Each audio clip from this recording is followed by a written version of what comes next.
আজকের এই দিনটাকে আমরা জাতীয়ভাবে উদযাপন করতে পারছি, ব্যক্তিগতভাবে উদযাপন করতে পারছি, রাজনৈতিকভাবে উদযাপন করতে পারছি। এবং এই ঐক্য একটা বার্তা দেয় যে ফ্যাসিবাদ প্রশ্নে, ফ্যাসিবাদ বিরোধিতা আমরা এখন ঐক্যবদ্ধ আছি।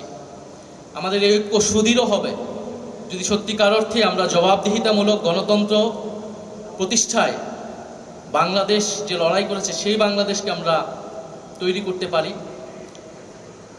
যেটা রূপকার, যেটা রচিত হয়েছে জুলাই সনদে, গণভোটের গণরায়ে, যেটা জন আকাঙ্ক্ষা প্রতিফলিত হয়েছে।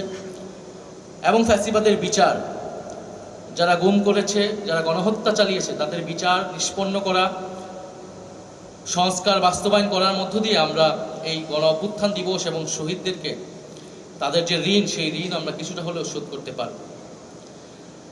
আজকের রচনা এবং চিত্রাঙ্কন প্রতিযোগিতায় যারা অংশগ্রহণ করেছে তাদেরকে শুভেচ্ছা জানাই, যারা ভালো করেছে তাদেরকে শুভেচ্ছা জানাই। আমি মনে করি যে জুলাই গণ অভ্যুত্থানকে সামনে এগিয়ে নিয়ে যাবে এই শিশু কিশোররা। কবি সুকান্ত ভট্টাচার্য বলেছিলেন যে নবজাতকের কাছে তিনি প্রতিজ্ঞা করছেন যে বিশ্বকে বাসযোগ্য করে যাবেন।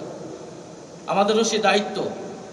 আমরা তরুণ অবস্থায়, বিশ্ববিদ্যালয়ের ছাত্র অবস্থায় আমরা আমাদের দায়িত্ব পালন করেছি।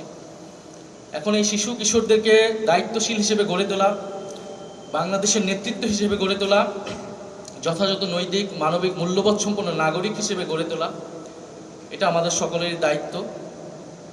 এই শিশু কিশোররাই আগামীতে বাংলাদেশকে নেতৃত্ব দিবে, জুলাই গণ অভ্যুত্থানকে ধারণ করবে এবং জুলাই গণ অভ্যুত্থান আমাদের সাহিত্যে, আমাদের ইতিহাসে স্বর্ণাক্ষরে লেখা থাকবে। এই ধরনের আয়োজনকে এই জন্য আমি স্বাগত জানাচ্ছি এবং সংসদ সচিবালয়কে আমি ধন্যবাদ জানাচ্ছি।